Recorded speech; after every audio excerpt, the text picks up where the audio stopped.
December 2003. The planet's premier fighting sport and its finest 8 fighters. Only one can be king. Join a live crowd of 70,000 and millions of TV viewers over the globe to witness K1 stars clash close up in the Tokyo Dome. The martial arts elite have been training for this. Horns have been locking all year across 5 continents, from Japan to the USA and Brazil, from Sweden to Holland to South Africa and Australia. The K1 arena has thrown up startling new forces, undaunted by reigning legends. It's been a year of incredible knockouts, punches, elbows, knees, spin kicks, flying kicks. It's been a year of broken hands, broken faces, and broken egos. A year of damage. And still, 8 men from 7 nations are standing with just one aim, the gold crown at the end of the road. All roads lead to the Dome, the K1 Grand Prix Final at the Tokyo Dome.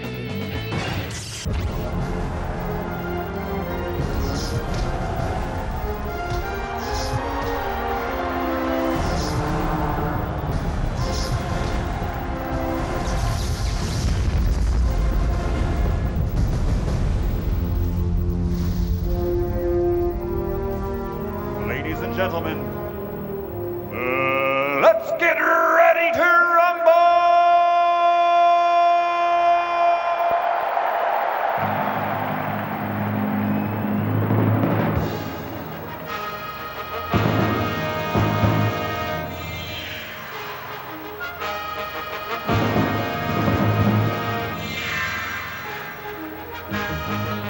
Welcome to Tokyo, Japan, and the 2003 K1 World Championship.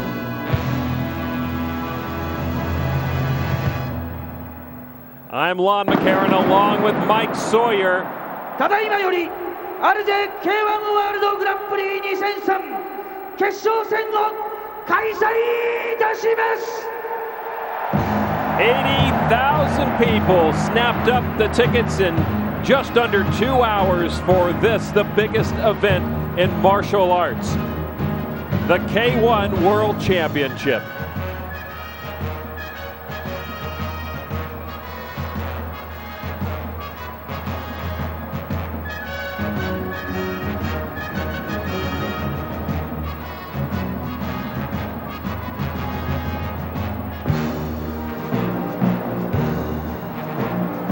(2003年世界格闘技界の時代を作り栄えある王者の入場です。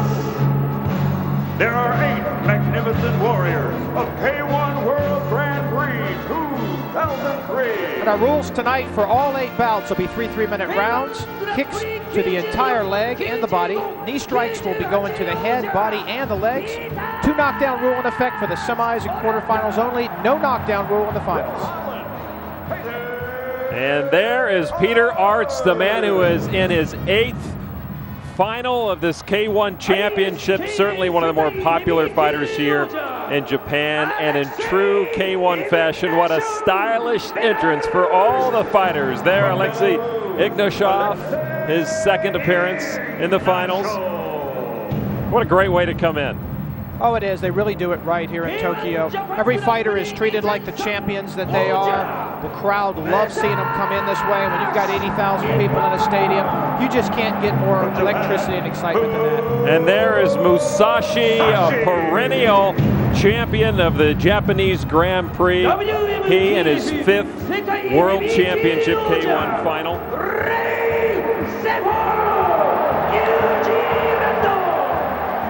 That's Ray Sugarfoot Sefo from New Zealand, perennial favorite here in Tokyo, has fought all of the major fighters, his 3rd appearance in this World Championship Grand Prix. Still looking for his 1st win, though. Maybe one of the best fighters not to have won this event. Remy Bonjasky. They call him the next Ernesto, who's he'd just as soon be known as the first Remy Bonjasky. They call him the Gentleman. They called him the Panther for a while. He's settled now on Remy the Gentleman Bonjasky.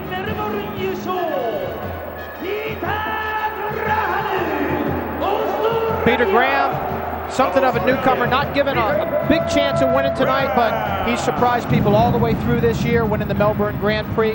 and he could take it all tonight as well. He is a rookie here at this K1 World Championship. Francois, the White Buffalo Botha, finding his way into the K1 World Championship, coming over from the boxing arena. And he'll be set up in a rematch against Cyril Abidi tonight.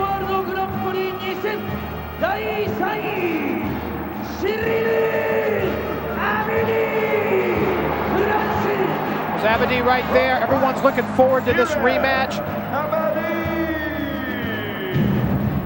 Abidi and Botha fought in Osaka just 2 months ago. Had an anticlimactic finish to it. Everyone wants to see those two go at it again. And indeed they will. Now, for the matchups tonight, Abidi and Botha in the first quarterfinal. Then we'll see Peter Graham take on Remy Bonjasky. Third quarterfinal, Musashi and Ray Sefo. And finally, Peter Arts taking on Alexei Ignashov.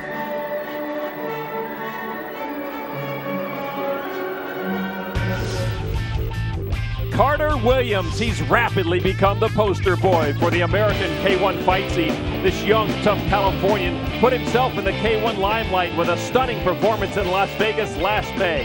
He first dispatched of Michael McDonald. Next, he overwhelmed Yasuki Fujimoto. And with that, he earned a berth in the finals against the legendary Rick Rufus. Williams wasted no time in proving he is the new king of K1 in North America. Bjorn Bregi. At 6'8", Bregi is a daunting opponent in any K1 ring. The Swiss fighter has grown into a tremendously efficient fighting machine, using the reach of his gloves, but more importantly, his legs to his great advantage. His latest triumph came in Osaka last October. He smothered Michael McDonald. Bregi able to stay out of range of McDonald, while at the same time landing punches and knee strikes and felled his opponent eventually. And now this reserve fight between Carter Williams of the U.S. and Bjorn Bregi. This fight very important to the proceedings this evening, because if one of our K1 competitors cannot continue a winner because of injury, the winner of this fight will step into that K1 championship tournament with a chance to win it all.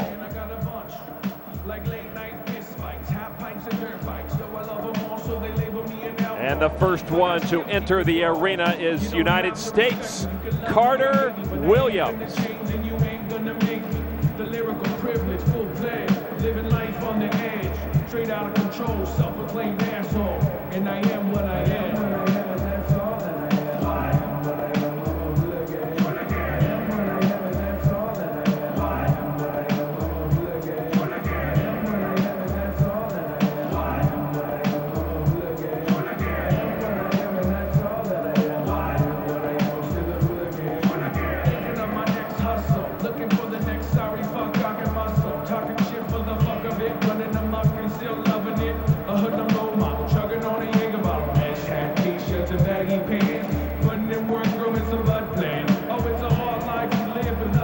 This will be Carter Williams' first appearance here in Tokyo. And again, a beneficiary of that new rule change that allows the winner of the reserve match to go in place of any fighter who is injured. The walkover rule is not in effect tonight in Tokyo. The winner of a match does not take the place of his injured opponent. It will be the winner of this match that goes in. Of course, Carter Williams sent ripples through the K1 world, as you saw last May in Vegas. And since then, his aura continues to grow and grow.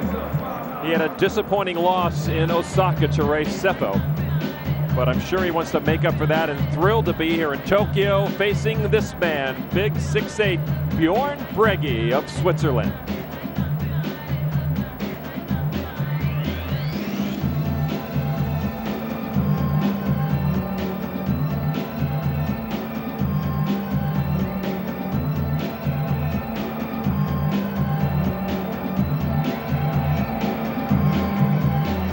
Bregi just towers over all the other fighters, even his own handlers.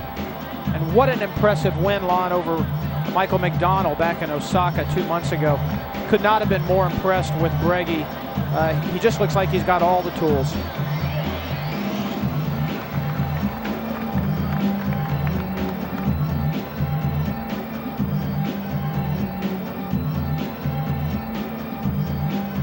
I like the way that Breggy has evolved as a fighter. You talk about having all the tools, but it's his utilization of those tools, I think, Mike, that has brought him into the limelight more than anything else, because he really fights like a much smaller fighter than 6'8". He's like a big power forward in basketball who knows how to drive and pass. 青コーナー189センチ 118.0 キログラム K1 ワールドグランプリ2003 in ラスベガス優勝カーター・ウィリアムス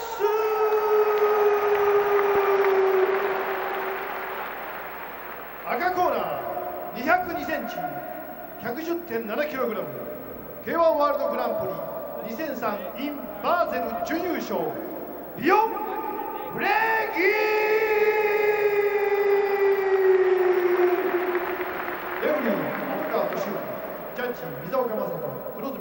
The huge crowd here at Tokyo Dome with just the appetizer fight right now.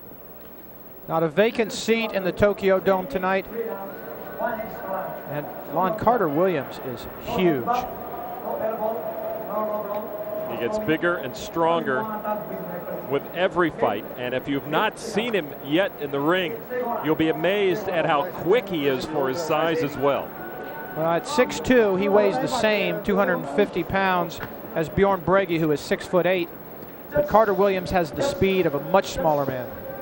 All right, we're set to go. The first fight of the night. Again, a reserve fight. The winner of this bout still has a chance to get into the World Championship. 3-minute rounds. Round one, Carter Williams, of course, on the left, in the white with the red flames on the trunks. And Breggy throws the first technique of the fight, a huge kick to the head. Oh, and Carter Williams answers back. Now, Williams' kick was well placed. It hit just above the knee. He was watching Breggy the way he was putting weight on that front leg and just took it right out from under him. Good leg kick by Breggy. Just as he did against McDonald, he has that ability, Breggy does, to keep his distance but still have his full force with those long arms and legs. Well, he's very flexible for a big man. Builds a lot of centrifugal force, and we've got a good scrap in the middle of the ring. Breggy trying to show Carter Williams that he couldn't get pushed around.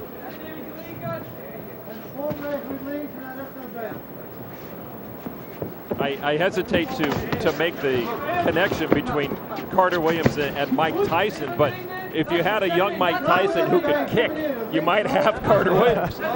I see your point, and Carter Williams is very competent with his hands. Yep, don't hit on the back of the head.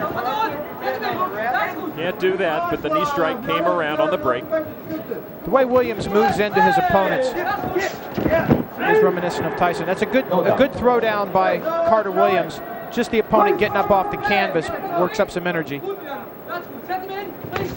Halfway through the first round, Carter Williams using the combos, pushing in.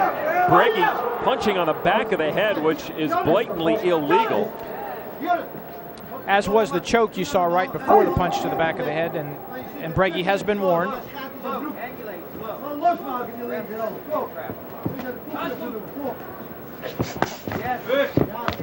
Big kick by Williams. Difficult to follow up, though. Breggy keeps tying him up every time he comes in. A bit messy in the corner. The two fighters go down to the canvas. I don't think Breggy is using his tools to his full advantage so far here. Well, at 6'8", those long legs and the reach he has, you'd think he'd try to keep Carter Williams at a distance. He'd pick at him from the outside. We haven't seen him do that yet. Williams eats some leather and then comes up short on the counter punch. Williams has no fear. Oh, good knee strike. He ate Tremendous right there. knee strike. I don't know how Carter Williams just shook that off. I was just about to say he has no fear of going inside on Breggy, but maybe he should. A good example of how difficult it is to fight such a tall fighter, because you saw Williams having to punch upward and you just don't have the same power.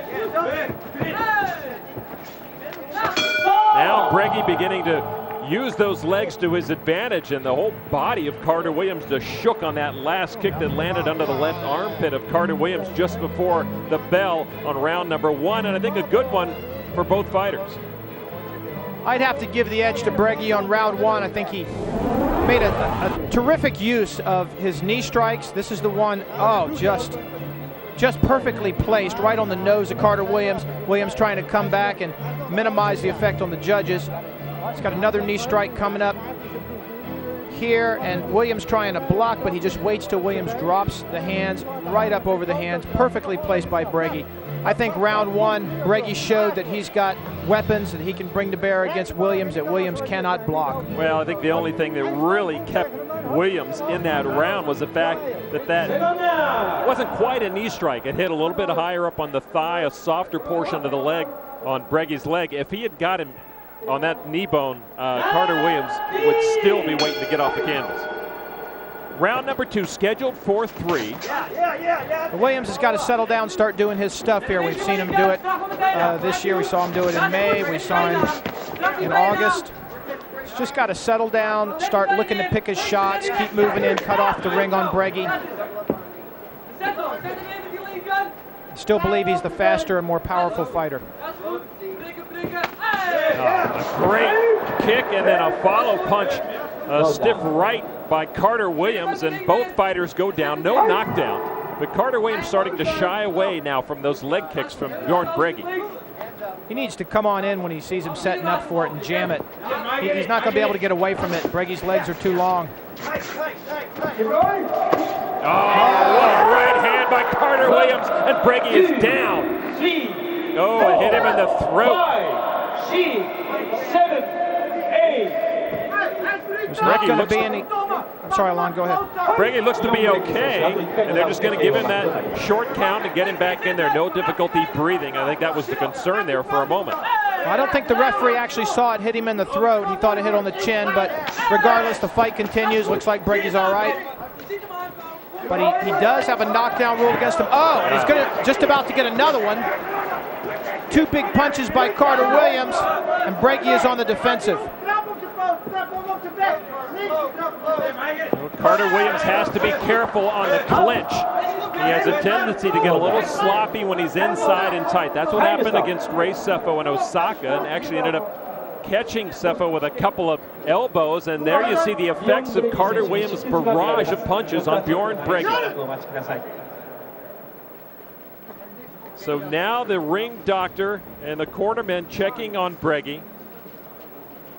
They're going to see if that cut, the placement of that cut is not good. Could run blood into the eye if it continues to flow. Could hurt his vision. They're going to let him continue, but they're going to keep a close eye on it. Now let's get a bullseye on it now for Carter Williams. And Carter Williams has a heck of a left hand. He's going to be looking to land it right on that cut. There he goes. He went right back to it. Back Breggy into the corner. Breggy, with all those tall, long weapons, they now become his shortcoming when he gets inside.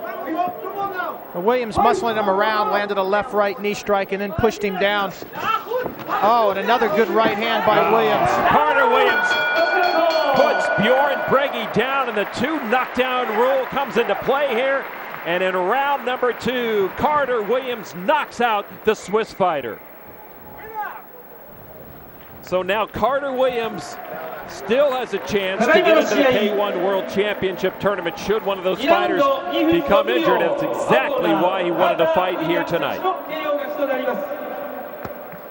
On Carter Williams' second foray out of North America for fighting, he is the victor. The first time in Osaka, although he was ahead in that match, he lost on a foul. Carter Williams has come to Tokyo for the first time and done exactly what he had hoped. Let's take a look at how things finished off.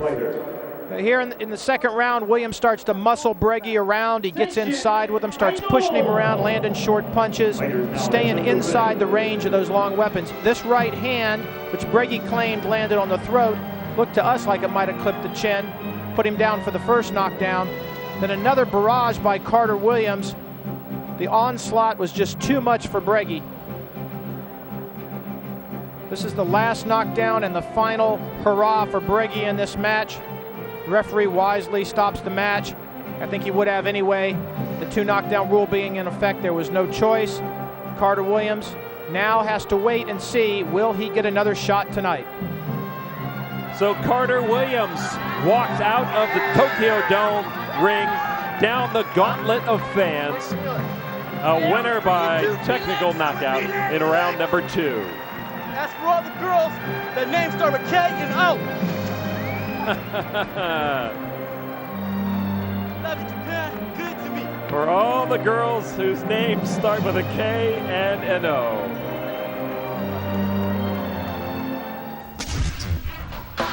Cyril Abidi, according to folklore, the celebrated French fighter showed his unusually strong will and contempt for authority as early as the first minutes of his life when he refused to be weighed by doctors. Well, luckily, his useful Bruce Lee fixation steered him off the streets of Marseille into the world of martial arts. First judo, then kickboxing, and now the strong and unorthodox fighter lands in the most prestigious martial arts arena on earth. Francois the White Buffalo Botha. He's the most experienced rookie K1 has ever seen. Botha made his name in traditional boxing as the IBF heavyweight champion. He's boxed the best in the world, including Iron Mike Tyson. Botha was leading on that fight before Tyson got him in a knockout. Botha's K1 premiere came last October in Osaka, but it was not pretty. Facing Cyril Abidi, Botha lost his cool, struck Abidi while he was down. Botha was disqualified. So here you have the tale of the tape. Mike? Okay, Botha with the reach advantage. Age 35 to 27. Abidi way back on KOs, only 16 KOs to 28. The 2003 K1 World Grand Prix is now to begin. Making his entrance from the blue stage, Francois the White Buffalo Botha.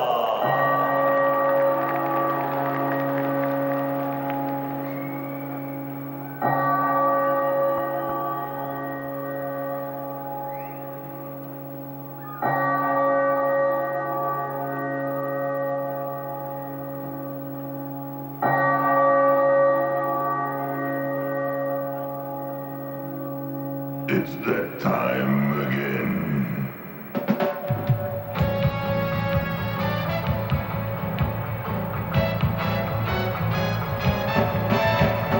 Buffalo soldier, dread like a rasta. It was a buffalo soldier in the heart of America, stolen from Africa. Brought to America, fighting an arrival, fighting for survival. I mean it when I analyze the stench. To me it makes a lot of sense. Of the dreadlock Rasta, Buffalo soldier, and he was taken from Africa. Brought to America, fighting an arrival, fighting for survival. Said he was a buffalo soldier, dread like a rasta. Buffalo soldier in the heart of America. If you know your history, then you would know where you're coming from. Then you wouldn't have to ask me who the heck you would think I am. I'm just a buffalo soldier in the heart of America,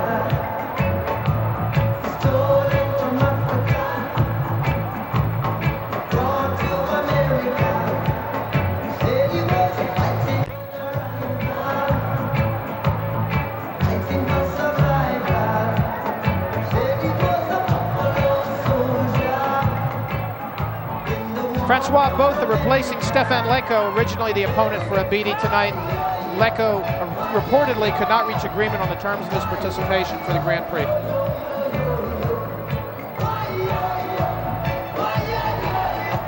What a great night here in Tokyo. Francois Botha, the first of our championship finalists to enter the ring.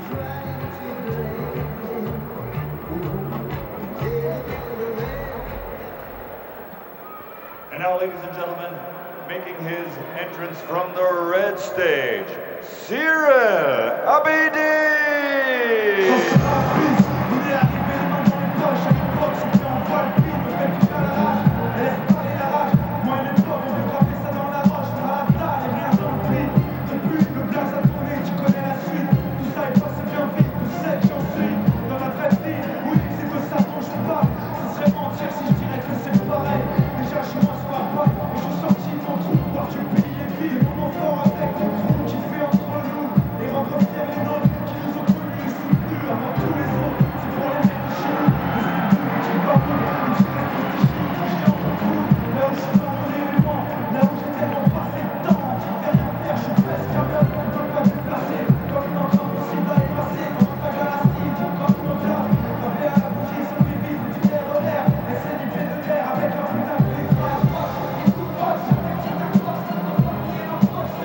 Cyril Abidi appropriately choosing a song sung in French. Very confident that this time around with Botha, the result will be different.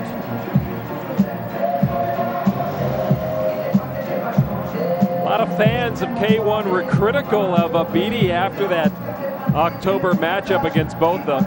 And they thought that Abidi took the easy path into the finals by allowing Botha to be disqualified. A tough call, certainly, because we don't exactly know how much damage that punch did to Abidi when he's down on the canvas. But maybe this unlikely rematch, some perfect karma going on and an opportunity for each man to complete what was left unfinished 2 months ago.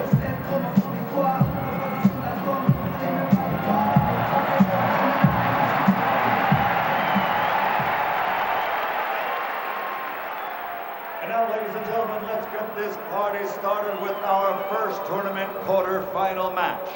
Introducing first, fighting out of the blue corner, wearing white, his weight 113 kilos. His professional boxing record, 44 victories, only 4 defeats, 28 KOs. He comes to us from South Africa.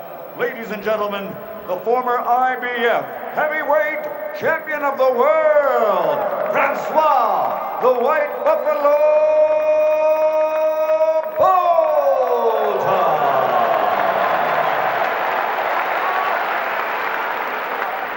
And his opponent across the ring, fighting out of the red corner, wearing blue and gray. His weight, 100.6 kilo. His record as a fighter in martial arts, 23 victories, 11 defeats, 16 KOs to his credit. He comes to us from France. He is the former French kickboxing champion and placed 3rd in the K1 World Grand Prix in the year 2000. He is Cyril Abidi!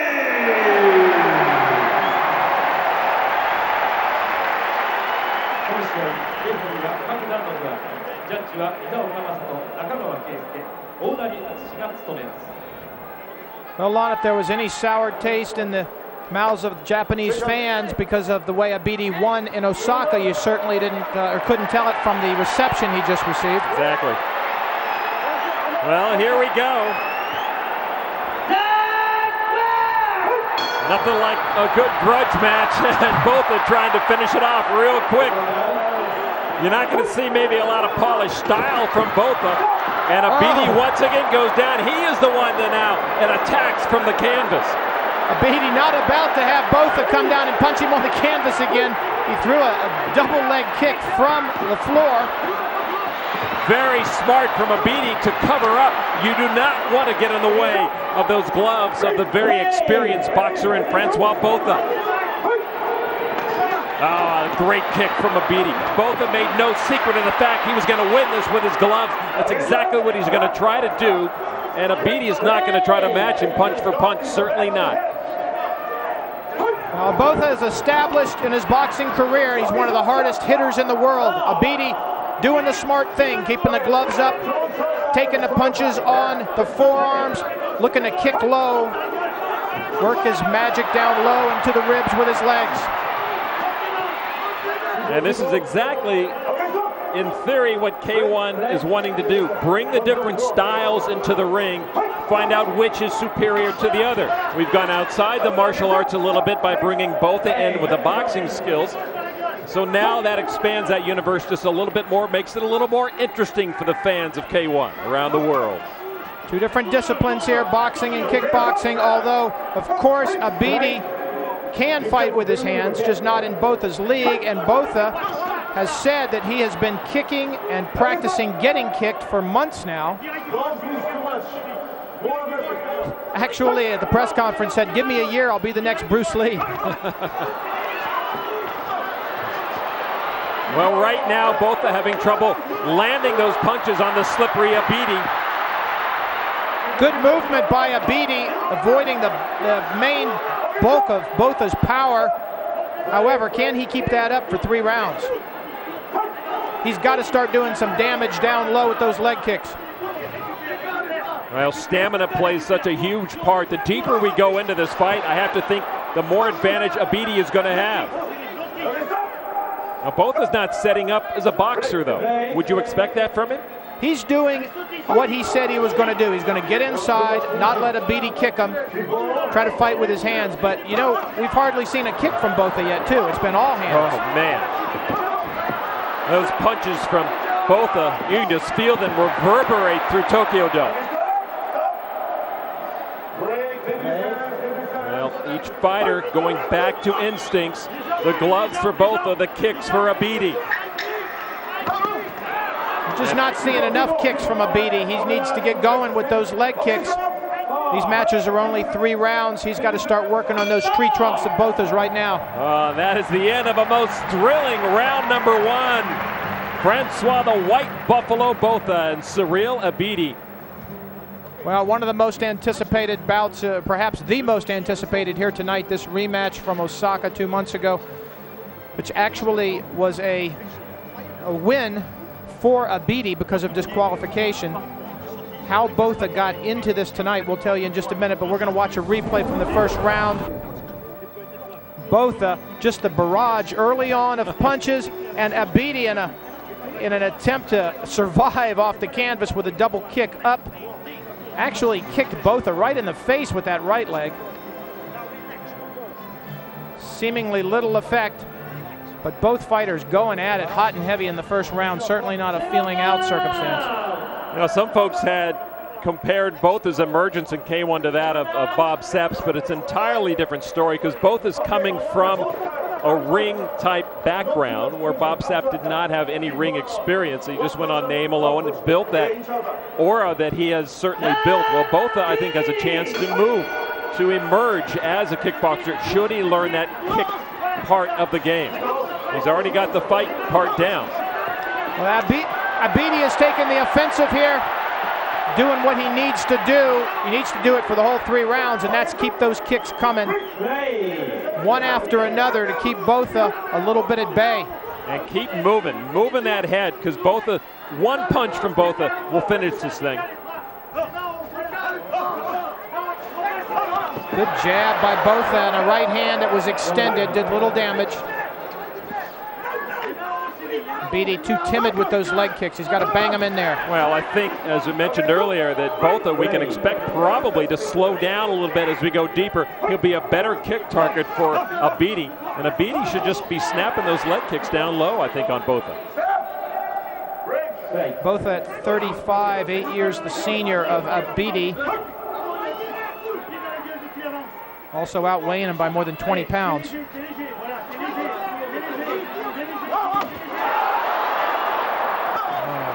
Good clash, and I think Abidi got the best of that one. Well, Abidi now seems to have regained composure.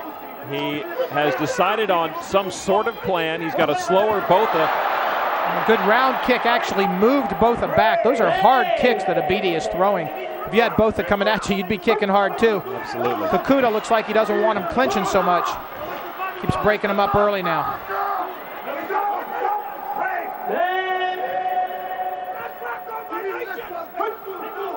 Abidi with a new trainer for this match, Didier Leborn, said one thing he worked on was keeping those hands up.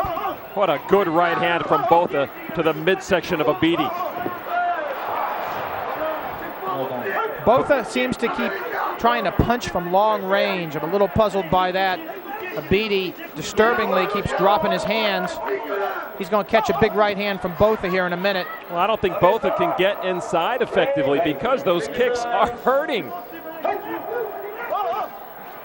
Every time he throws a punch, Abidi is throwing a kick down low, and this is where Botha's going to win. He's got to stay inside, not let Abidi kick at him. But again, the smart thing, Abidi ties him up, Kakuta pulls him apart. Oh, a good 1-2 from Botha. Oh, a little bit extended, otherwise it could have taken Abidi down. Oh, again the right hand. Abidi weathering the storm, but the storm is getting stronger.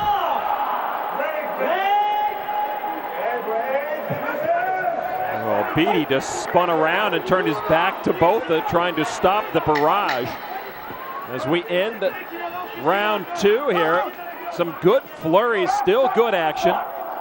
I really am surprised at the stamina so far. Francois Botha, we have completed 2 rounds here. And each fighter looks like they could use 2 minutes or 3 minutes in between the second and third.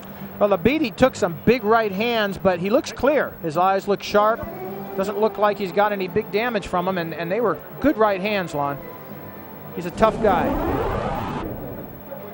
There's one of them. You see it just turned his whole head around.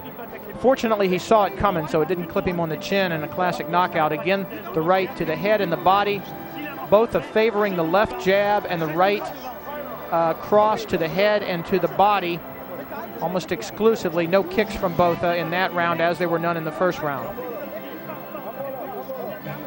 Well, Abidi can take a punch too, and certainly Botha has not really been able to stand steady, throw the big right or left hand against Abidi, but he has caught him with a couple of good clips, and Abidi's come right back. He too looks clear of eye as we move now to the third and final round of our first quarterfinal of this K1 World Championship in Tokyo, and here comes Botha.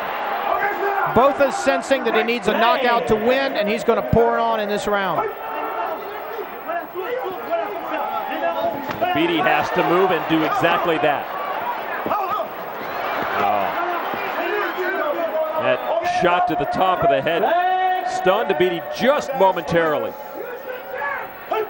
Maybe, perhaps he was expecting a follow-up. Botha's reputation as a knockout artist may actually hurt him here just by not knocking Abidi down or out. The judges can look at it as a failure on Botha's part. Botha went high when he should have gone low. I think Abidi has made a great account of himself in this fight. He's been landing the leg kicks. He needs to start landing some hands. And Kakuta has issued a yellow card to each fighter. Wanting more action, I'm assuming. And he doesn't like the clinching.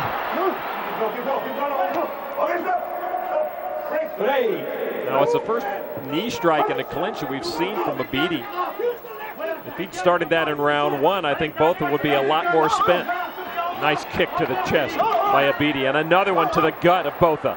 Abidi by far has been the better kicker. Botha has been a non-existent kicker, but Abidi has looked very good with his feet, good against any fighter. Again, a good leg kick broke up Botha's attack. You can see Botha shying away from those as he pulls his hips back to try to get out of range, and that takes all the power and snap out of the punches that come right after that.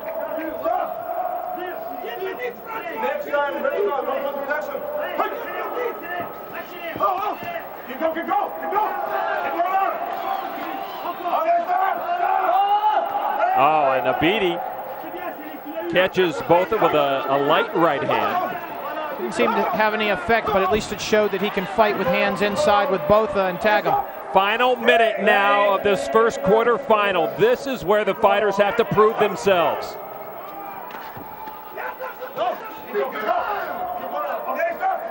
Again, Botha just tying up Abidi. He will not be effective there. He has to show the judges that he's got the stamina to move into the next round and has the skills as well. Abidi with a good punch to Botha. Oh, big right hand for Abidi. And that's very important, Lon. The judges are seeing that Abidi can punch with Botha as well as being the superior kicker.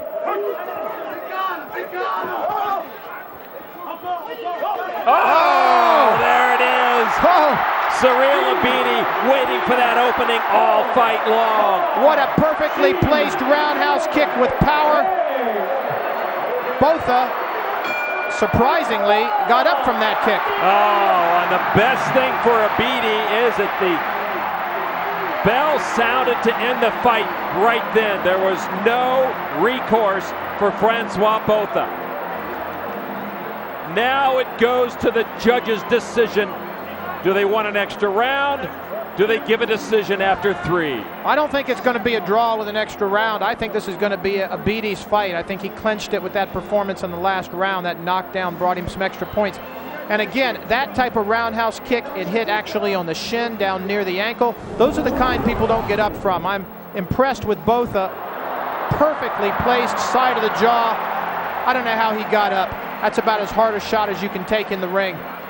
Even a back leg on the roundhouse, not the front leg. That's the most powerful rotational kick that you're going to see in the martial arts ring.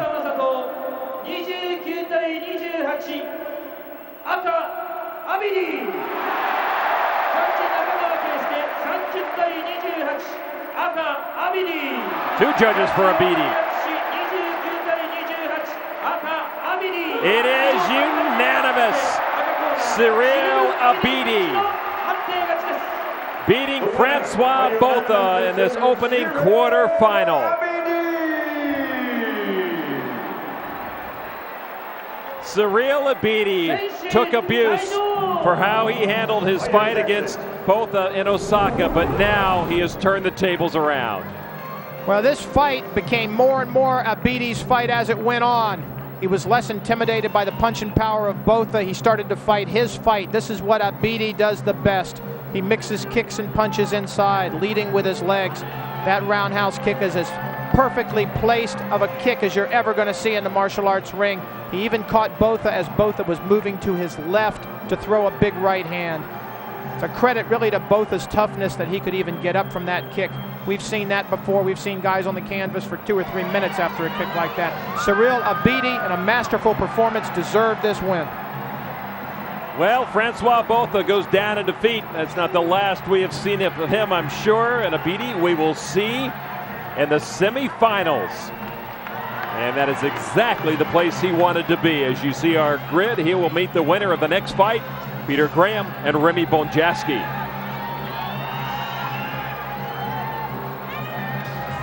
Peter Graham, a promising newcomer from down under, rises up.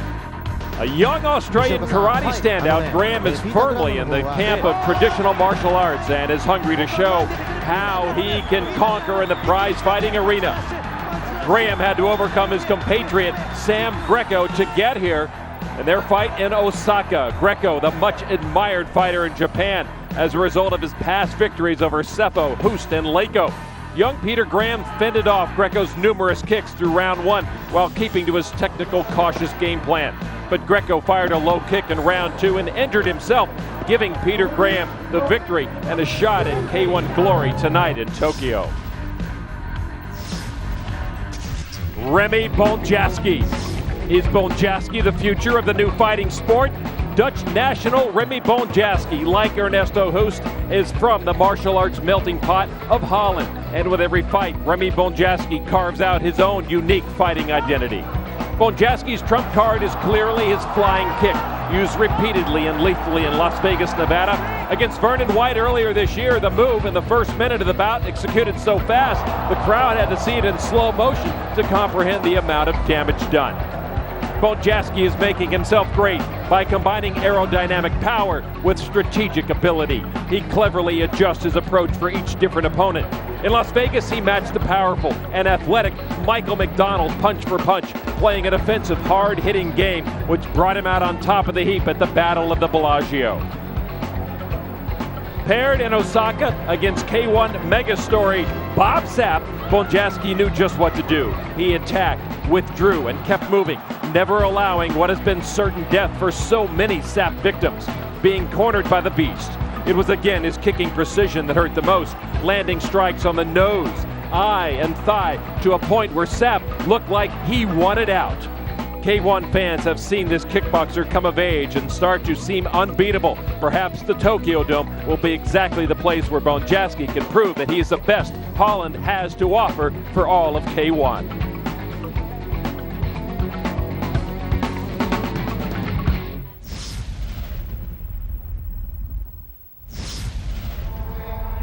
Tail of the tape, 27 years old to 28. The height is Bonjasky's advantage. Weight, 20 pounds advantage for Graham. More knockouts for Bonjasky. In his short career, he's made quite a name for himself as a hard hitter.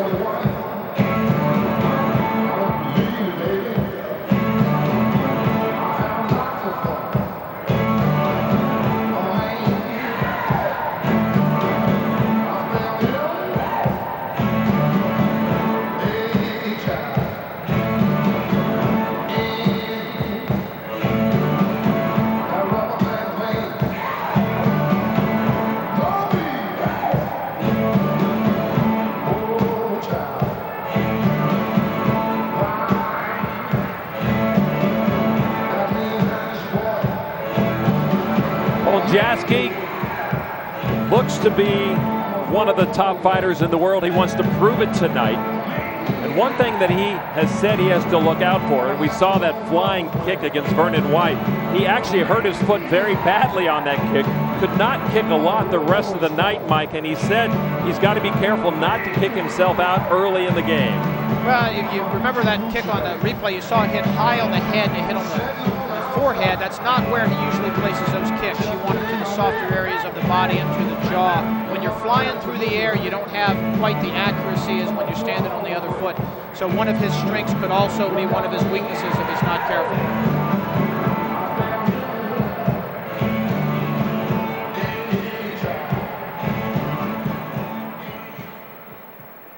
And now making his entrance from the red stage, Peter, the Chief Graham!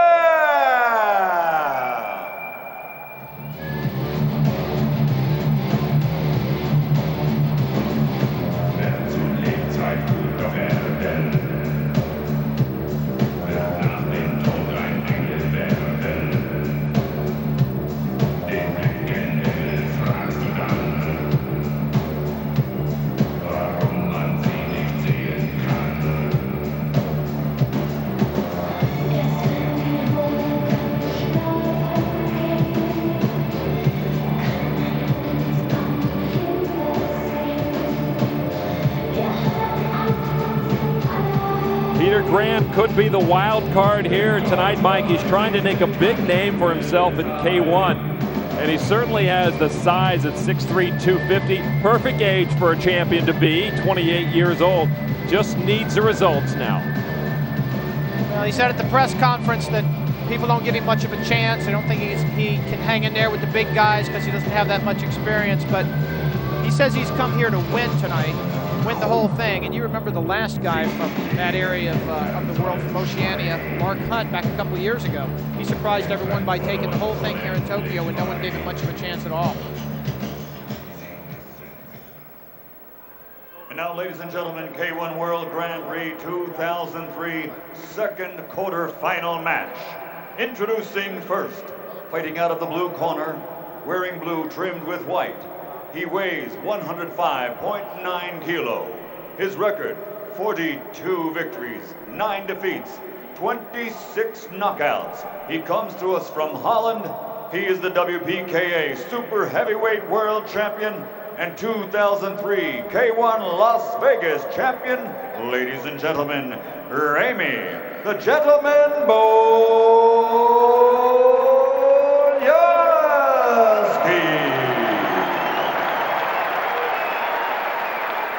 And his opponent across the ring, fighting out of the red corner, wearing black, trimmed with red. His weight stands at 113.7 kilo.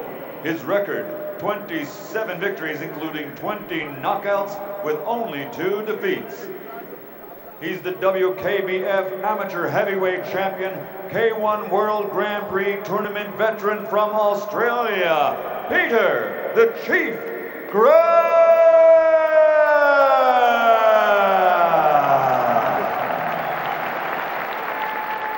なおこの試合、レフェリーは友武隆夫、ジャッジは水岡誠、中川圭介、大成敦が務めます。 This has certainly been Peter Graham's best year this year. Wins over Jan Norche, the Melbourne Grand Prix, and the TKO over Sam Greco back in October was just a stunning victory for the Australian. Put him into this competition here tonight. I think Bonjasky has been a great boost to K1. I think right now he's the most exciting fighter to watch. Well, there's a lot of speculation. He's right where Ernesto Hoost was about 10 years ago, and there's a lot of things to back that up too. He's got the speed, he's got the poise. Quarterfinal number 2, and Peter Graham comes out punching. Bonjasky kicking, just what we expected.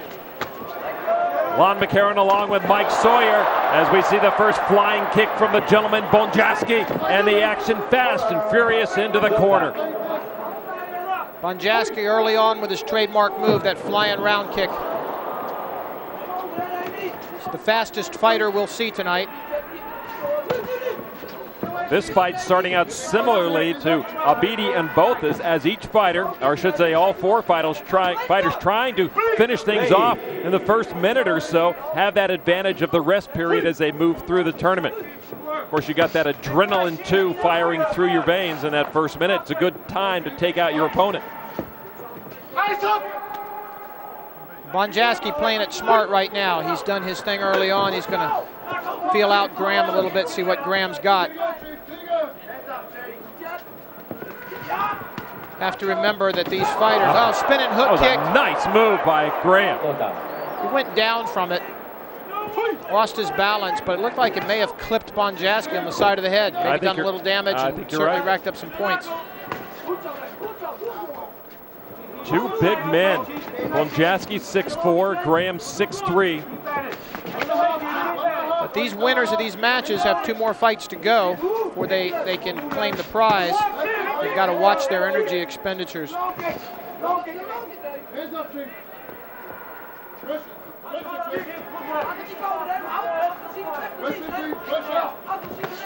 Each fighter steeped deeply in the martial arts. Karate for Graham and Muay Thai for Bonjasky as he's looking to bring the knee up and finish things, and a nice kick on the break. Beautiful roundhouse to the head, not a lot of power. Oh, and a good knee strike from Bonjasky. Graham keeps coming forward though. Bonjasky landing punch and knee strike, technique after technique. Oh, and another good knee strike from Bonjasky. The action is amazing here in this first round. Another right hand, Bonjasky pouring it on now. Graham coming back with some good body punches. Axe kick missed by Graham. I tell you, a lot of people talking about the lack of big names here in this. Whoa, and down goes Graham from the knee strike. Oh, that got him in the ribs, and he is hurting. It's the kind of strike that breaks ribs. He just has a few seconds to survive this first round. Oh, and another one. He's down and out. Bonjasky is through. 2 knockdown rule means that this bout is over. I don't know how Peter Graham would have made it through this round anyway, Lon, the way he was looking. Let me clarify, it's Bonjasky through to the semifinals. Graham is through for the night. An amazing performance, I think, by both fighters. Bonjasky got in the better shots that finished the evening for Peter Graham. Peter Graham's got nothing to be ashamed of. He went in there against maybe the best fighter in the world. Gave a great account of himself.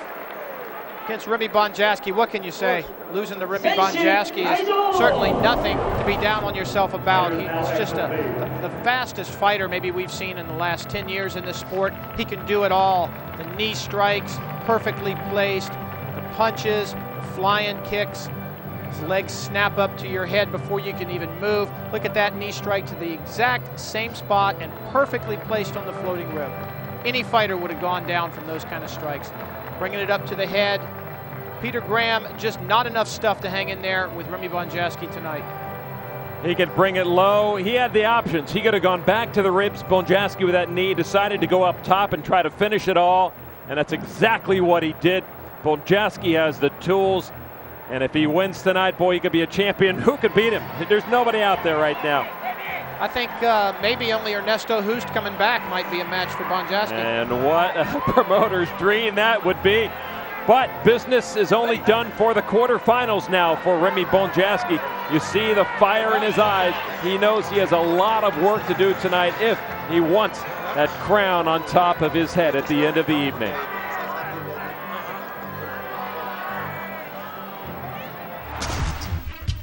Ray Sefo next up. If championships were won with popularity, Ray Sugarfoot Sefo would have taken home a lot of gold. He is the best loved K1 import in Japan after Giant Bob Sapp. Coming from a family of boxers and kickboxers, Sefo cites Muhammad Ali and Sugar Ray Leonard as early influences. He continues their tradition of giving the fans their money's worth in terms of entertainment and never say die spirit. Sefo says he gives 150% every fight and tries to make sure he pleases the crowd doing it. Musashi. Well, if you want to see Seirukaikan karate taken to a truly superior level, watch Musashi. He enters the Tokyo Dome as Japan Grand Prix champion 2003.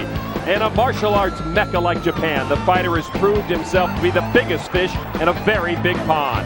The fighter born Akio Mori earned his nickname with a quick-kicking style and for a striking resemblance, they said, to legendary two-sword Japanese samurai named Musashi Miyamoto.